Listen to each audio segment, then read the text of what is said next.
اے میرے بندو، میں نے اپنے اوپر ظلم کو حرام کیا ہے اور میں نے تمہارے درمیان بھی ظلم کو حرام کر دیا، لہذا تم ایک دوسرے پر ظلم نہ کرو۔ اے میرے بندو، تم سب گمراہ ہو سوائے اس کے جسے میں ہدایت دوں، سو تم مجھ سے ہدایت طلب کرو، میں تمہیں ہدایت دوں گا۔ اے میرے بندو، تم سب بھوکے ہو سوائے اس کے جسے میں کھانا کھلاؤں، پس تم مجھ سے کھانا طلب کرو، میں تمہیں کھانا کھلاؤں گا۔ اے میرے بندو، تم سب بے لباس ہو سوائے اس کے جسے میں لباس پہناؤں، لہذا تم مجھ سے لباس مانگو، میں تمہیں لباس پہناؤں گا۔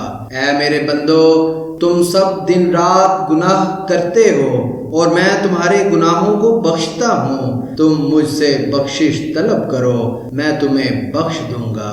اے میرے بندو، تم کسی نقصان کے مالک نہیں ہو کہ مجھے نقصان پہنچا سکو، اور تم کسی نفع کے مالک نہیں کہ مجھے نفع پہنچا سکو۔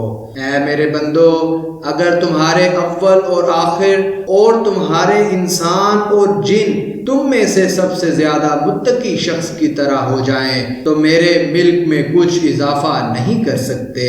اور اے میرے بندو، اگر تمہارے اول و آخر اور تمہارے انسان اور جن تم میں سے سب سے زیادہ بدکار شخص کی طرح ہو جائیں تو میرے ملک سے کوئی چیز کم نہیں کر سکتے۔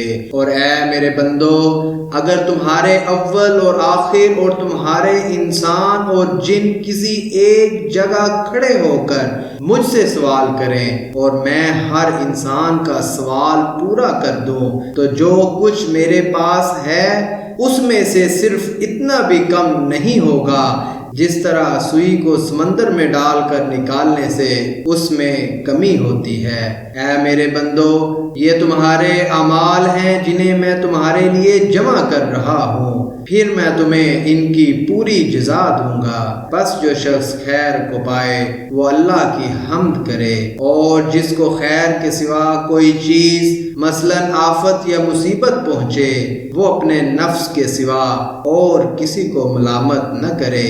سعید بیان کرتے ہیں کہ ابو ادریس خولانی جس وقت یہ حدیث بیان کرتے تھے تو گھٹنوں کے بل جھک جاتے تھے۔ باز آ ہر آنچ ہستی باز آ، گر کافرو گبرو بت پرستی باز آ، ای درگاہ ما درگاہ نومیدی نیست، صد بار اگر توبہ شکستی باز آ۔